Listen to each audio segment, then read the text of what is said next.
bailando con prosa. No sabemos si el chundito está llorando, está triste, no sabemos si está alegre, está con carita, lo propio nuestros chapetones, no sabemos si están llorando, no sabemos si están tristes. Sin embargo, a bailar, por favor. Todas las instituciones, por favor, vamos a bailar porque esto ya no se repite. Esto ya no se vuelve a repetir, damas y caballeros.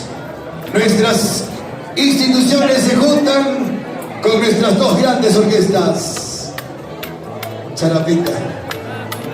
Ahora sí, paisano. ¿Por qué tanta tristeza, paisano?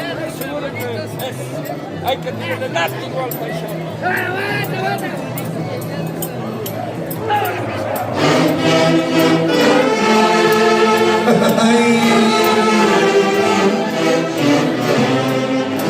Así.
Bailando con prosa.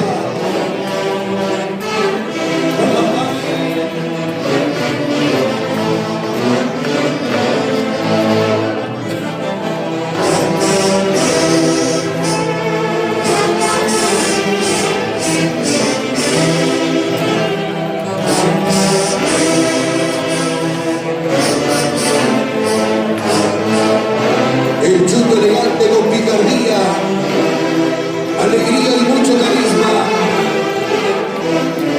Chundito elegante, el personaje más popular de la Pelantana, orgullo del mestizaje cauquino.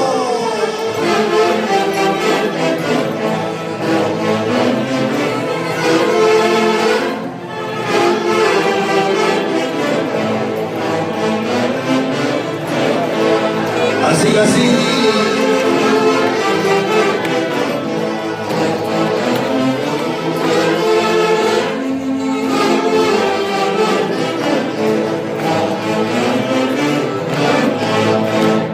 Eso.